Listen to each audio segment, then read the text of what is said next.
Senator McCain held the record as Face the Nation's most frequent guest.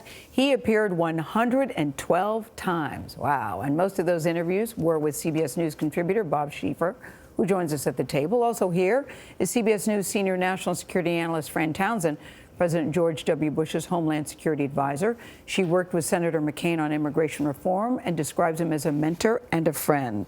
Fran, let's start with you because I've heard you say that Senator McCain was always one of the first people you called for advice. So I'm wondering what you learned from him, and when was the last time you called him for advice? So, Gayle, interestingly, look, I think like many, what I learned from him was country comes first. Interestingly, it was May of 2017. I was invited down to Washington to be interviewed for the FBI director's job.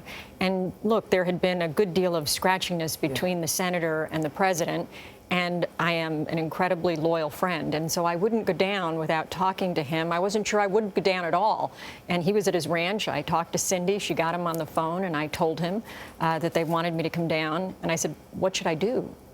And without hesitation, the senator said to me, you're going to go. Yeah. And I said to him, well, but I don't want you to think that would be disloyal to you. He said, don't be ridiculous. It's not about me. And by the way, he reminded me, it's not about you. It's about the country. You talked to Cindy McCain on Friday. How's the family doing? Well, I mean, Anthony, how would you expect, right? I mean, this was clearly coming. I had visited down at the ranch several times.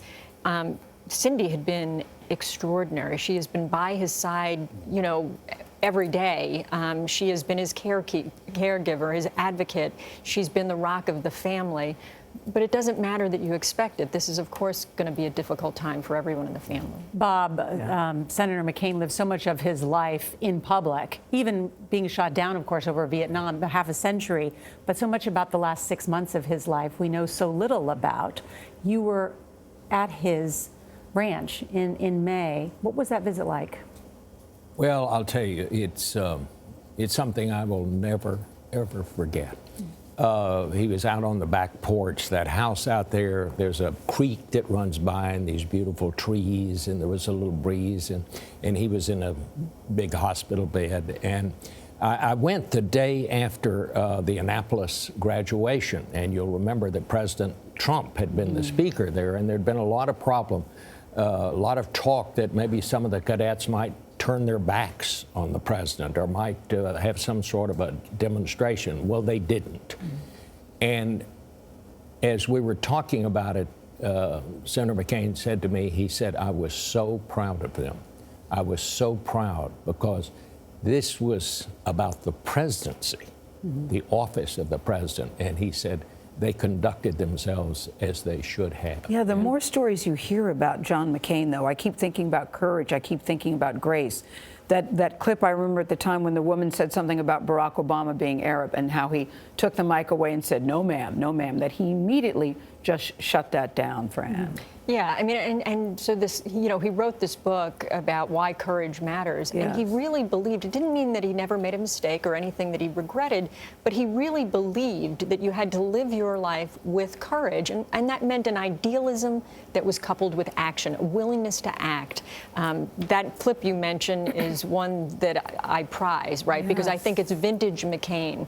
It was that was not about getting votes. That was about doing the right thing in that moment when you were presented with the opportunity. Not to do so. Bob, he appeared on Face the Nation 112 times, and I think about what Mark Salter, his longtime aide, said. McCain was a romantic about his causes and a cynic about the world. And the reason he was on so much, it was not just because he was our favorite guy or something like that. We all liked him very much.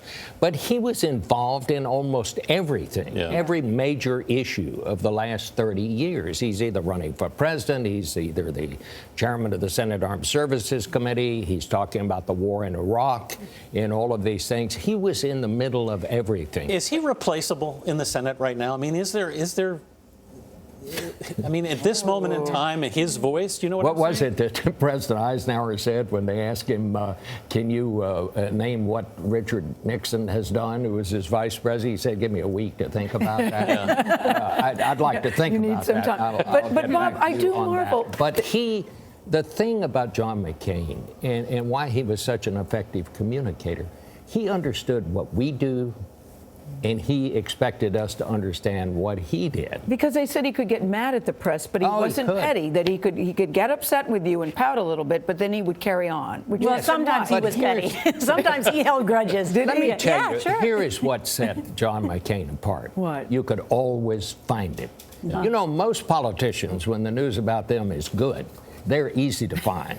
But when the news turns bad, you need a bloodhound to track It's a them down. vanishing act. All right. You could always find John McCain, and he was never afraid to take a Just crook. human and normal? All right. Is that what you said? Human and normal? He and Gerald Ford were the two most normal politicians that I ever covered. They were like real people. Yeah. Bob, I just think, too, I mean, much of what we know of John McCain is appearing on your program and on the campaign trail. But his book, and I wrote about this yesterday online, just about Faith of My Fathers, what he learned from his fellow POWs at the Hanoi Hilton and what they went through. I mean, Yeah. he said, I fell in love with my country while he was in prison for 5.5 years. But you know, that was his life. Yeah. That was his father. That was his grandfather. There's a famous story about when John went to the Episcopal school. It was a boarding school in Washington, and he was a terrible student. He was always getting into trouble.